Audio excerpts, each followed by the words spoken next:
Hello everyone, welcome to Sipika Social Science classes. So dear students, we are reading chapter number 4 of Civics Working of Institution, जिसमें हमारे 3 institutions थे main, legislature, executive and judiciary, जिसमें हम legislature वाला portion पूरा कर चुके हैं, जिसमें हमने पार्लियामेंट के पावर्स के बारे में पढ़ा था, पार्लियामेंट क्या होती है, फिर लोकसभा हाउस, राज्यसभा, और हमने ये भी डिस्कस किया था which of the two house is more powerful. तो आप स्टूडेंट्स मेरे कमेंट सेक्शन में बताएंगे कि कौन सा हाउस पावरफुल होता है, राज्यसभा और लोकसभा। तो स्टूडेंट हमारा वो लेजिस्लेचर वाला पोर्शन पूरा हमने कंप्लीट कर लिया है। अब हम पढ़ेंगे एग्जीक्यूटिव वाला, ठीक है। एग्जीक्यूटिव में मैंने एक वर्ड ऐड किया है, दैट इज़ पॉलिटिकल एग्जीक्यूटिव, ठीक है। तो इस जो हमारी आज की वीडियो होगी वो पॉलिटिकल एग्जीक्यूटिव के बारे में होगी। अब एग्जीक्यूटिव वर्ड अगर हम देखें, what do you mean by executive only. Executive means आप वर्ड से ही आइडेंटिफाई कर सकते हैं, the person who execute the law, जो लॉ को एग्जीक्यूट करता है। क्योंकि लेजिस्लेचर में हमने क्या किया था, the persons who legislates the law, जो लॉ को बनाते हैं। अब जो एग्जीक्यूटिव वाले होते हैं वो क्या करते हैं, डिसीजन को या लॉ को एग्जीक्यूट करते हैं, तो उनको हम क्या बोलते हैं, executive. They are in charge of the execution of the policy of the government. मतलब गवर्नमेंट ने जो भी पॉलिसी बनाई है, पार्लियामेंट में जो भी डिसीजन लिया गया है, दोनों हाउसेस ने मिलकर जिसमें मेजोरिटी मिलेगी, अब वो डिसीजन इम्प्लीमेंट कराना है, वो डिसीजन ले लिया गया है, तो उसको एग्जीक्यूट जो कराते हैं उनको क्या बोलते हैं हम, एग्जीक्यूटिव। तो आपको याद होगा हमने लास्ट वाली वीडियोस में ऑफिस मेमोरेंडम के बारे में डिस्कस किया था। हमारा चैप्टर स्टार्ट ही यहाँ से हुआ था।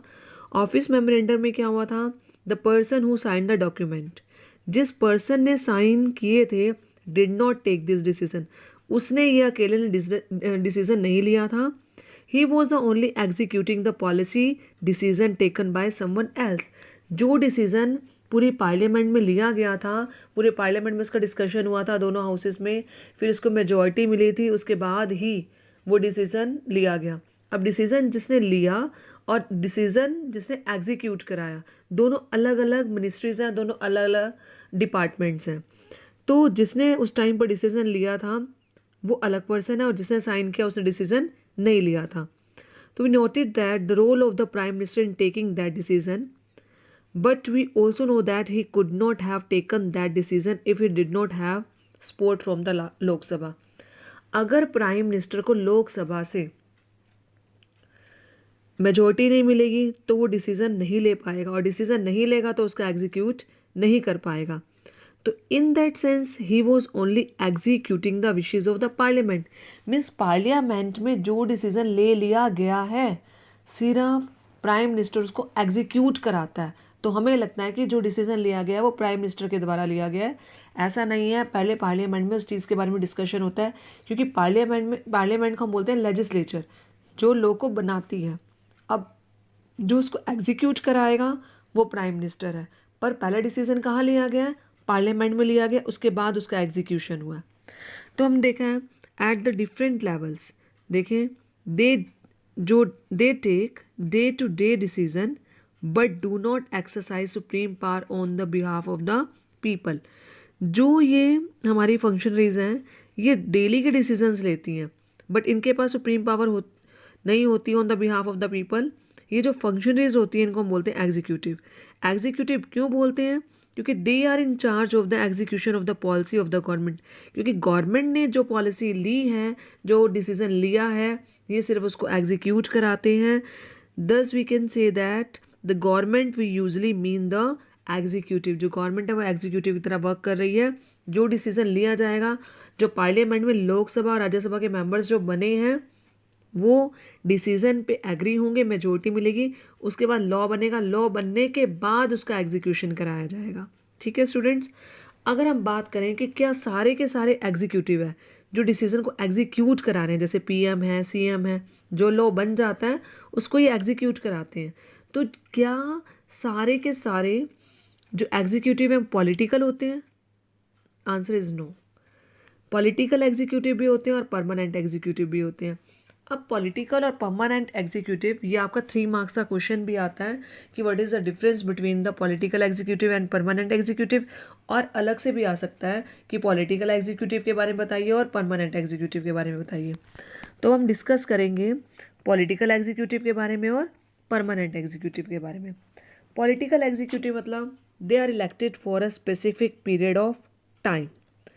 मीन्स आप ध्यान, ये जो इलेक्ट किए जाते हैं स्पेसिफिक पीरियड ऑफ टाइम के अकॉर्डिंग इनको इलेक्ट किया जाता है, इलेक्शन किया जाता है। इलेक्शन मतलब पहला वर्ड है इलेक्टेड। इलेक्टेड मतलब किस, कोई इसको चूज करता है।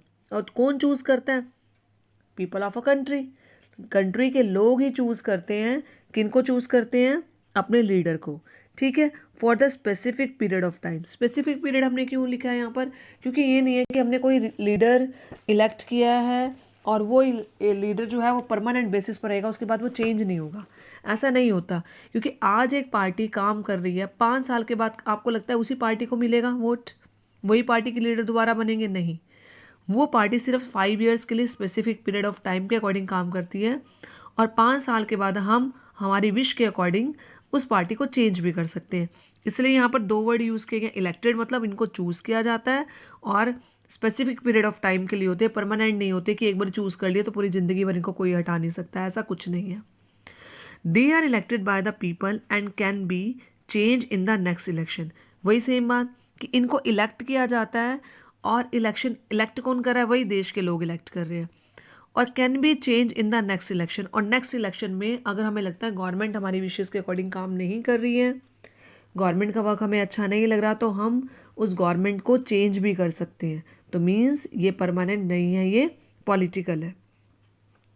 अब पॉलिटिकल लीडर्स कौन कौन से हो जाएंगे? इसमें पीएम है, सीएम है, जो पॉलिटिकल मतलब एग्जीक्यूटिव हैं, और ये तब तक रहते हैं जब तक इनको मेजॉरिटी मिलती है, जब तक इनको लोग इलेक्ट करते हैं, जब तक इनको लीडर की तरह चूज़ किया जाता है, तब तक ये काम करेंगे।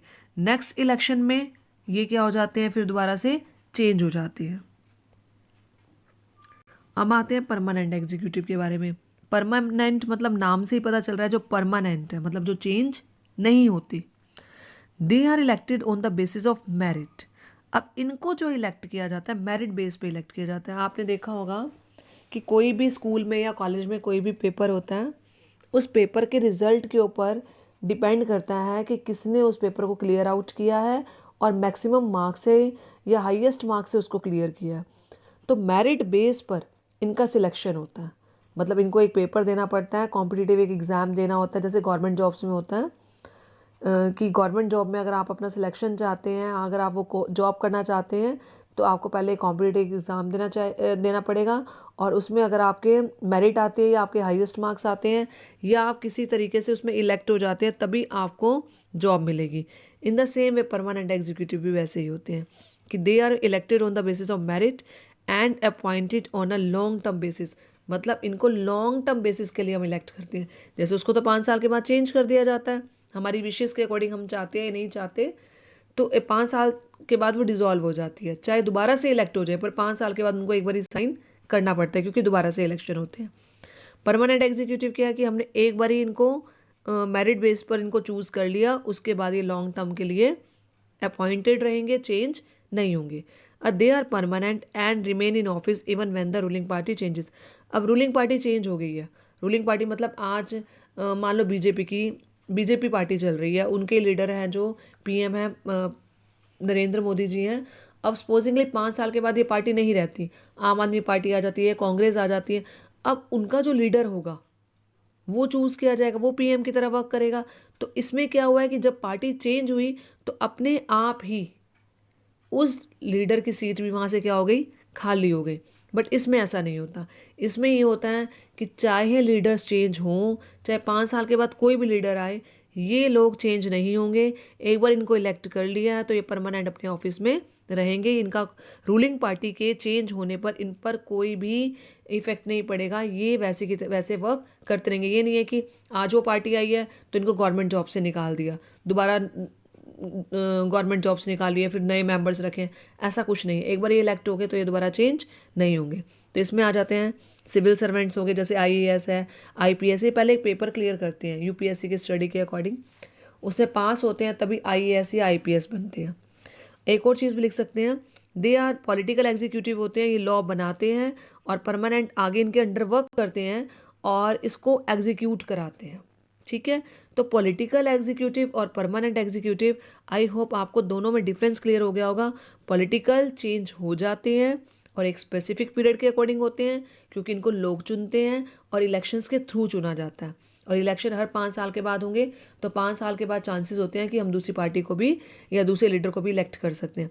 परमानेंट, कोई पार्टी आए कोई पार्टी जाए, एक बार ये मेरिट बेस पर कॉम्पिटिटिव एग्जाम अगर क्लियर कर चुके हैं, इनको जॉब मिल गई है, तो ये दोबारा से चेंज नहीं होंगे। आई होप आपको डिफरेंस क्लियर हो गया होगा। अब नेक्स्ट लेक्चर में हम डिस्कस करेंगे why does the political executive have more power than non political executive. Permanent हैं फिर भी किनके पास ज़्यादा पावर होती है, पॉलिटिकल एग्जीक्यूटिव के पास ज़्यादा पावर होती है। तो हम डिस्कस करेंगे कैसे पॉलिटिकल एग्जीक्यूटिव के पास पावर ज़्यादा होती है, even they are not permanent, नहीं है उसके बाद भी वो ज़्यादा पावर इंजॉय करते हैं। तो हम पढ़ेंगे नेक्स्ट वीडियो में। Thank you.